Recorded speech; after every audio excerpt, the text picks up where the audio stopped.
Supreme court में tax से मुतल्लिक case की समाअत के दौरान आईनी बेंच का तज़किरा हुआ। जस्टिस आयशा मलिक ने कहा, यह केस आईनी बेंच सुनेगा, हम रेगुलर बेंच सुन रहे हैं।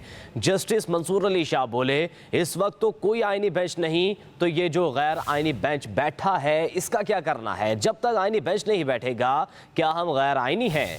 हाँ, कहा हम इस केस को सुन भी लें तो कोई हमें पूछ नहीं सकता। जस्टिस आयशा मलिक ने कहा, प्रैक्टिस एंड प्रोसीजर कमेटी फैसला करेगी कि ये आईनी बेंच सुनेगा या रेगुलर बेंच सुनेगा, लेकिन इस वक्त उसमें वक्त लगेगा। सुप्रीम कोर्ट ने केस की समाअत गैर मुअय्यना मुद्दत तक मुलतवी कर दी है। मजीद जानेंगे वसीम मलिक से।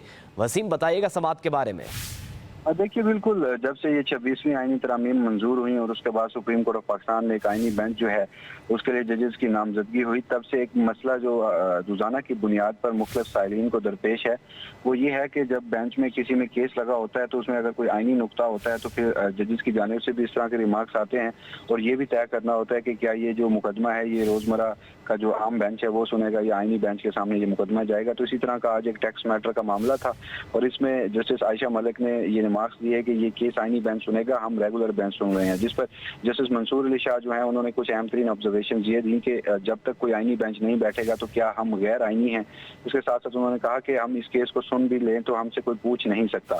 इस तरह की ऑब्जर्वेशन के बाद जस्टिस मंसूर अली शाह ने कहा कि थोड़ा वक्त दें, इस हवाले से देखते हैं कि कौन सा केस जो है वो किस अदालत को जाना है। जिस पर जस्टिस आयशा मलिक की जानिब से प्रैक्टिस एंड प्रोसीजर कमेटी का हवाला दिया गया कि वो कमेटी जो है वो फैसला करेगी और इस पर कुछ वक्त लगेगा।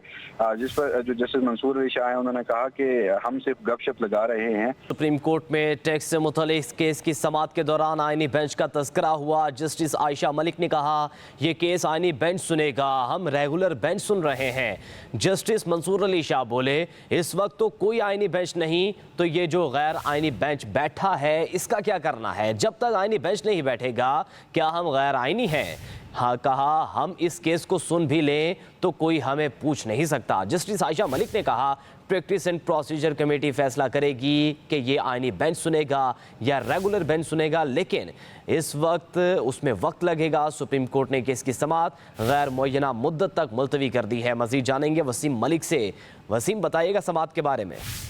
देखिए, बिल्कुल जब से ये 26वीं आईनी तरामीम मंजूर हुई और उसके बाद सुप्रीम कोर्ट ऑफ पाकिस्तान में एक आईनी बेंच जो है उसके लिए जजेस की नामजदगी हुई, तब से एक मसला जो रोजाना की बुनियाद पर मुख्तलिफ साइलिन को दरपेश है, वो ये है कि जब बेंच में किसी में केस लगा होता है तो उसमें अगर कोई आईनी नुक्ता होता है तो फिर जजेस की जानिब से भी इस तरह के रिमार्क्स आते हैं और ये भी तय करना होता है कि क्या ये जो मुकदमा है ये रोजमर्रा का जो आम बेंच है वो सुनेगा या आईनी बेंच के सामने ये मुकदमा जाएगा। तो इसी तरह का आज एक टैक्स मैटर का मामला था और इसमें जस्टिस आयशा मलिक ने ये रिमार्क्स दिए कि ये केस आईनी बेंच सुनेगा, हम रेगुलर बेंच सुन रहे हैं। जिस पर जस्टिस मंसूर अली शाह जो है उन्होंने कुछ अहम तरीन ऑब्जर्वेशन ये दी कि जब तक कोई आईनी बेंच नहीं बैठेगा तो क्या हम गैर आईनी हैं। उसके साथ साथ उन्होंने कहा कि हम इस केस को सुन भी लें तो हमसे कोई पूछ नहीं सकता। इस तरह की ऑब्जर्वेशन के बाद जस्टिस मंसूर अली शाह ने कहा कि थोड़ा वक्त दें, इस हवाले से देखते हैं कि कौन सा केस जो है वो किस अदालत को जाना है। जिस पर जस्टिस आयशा मलिक की जानिब से प्रैक्टिस एंड प्रोसीजर कमेटी का हवाला दिया गया कि वो कमेटी जो है वो फैसला करेगी और इस पर कुछ वक्त लगेगा। जिस पर जो जस्टिस मंसूर अली शाह है उन्होंने कहा कि हम सिर्फ गपशप लगा रहे हैं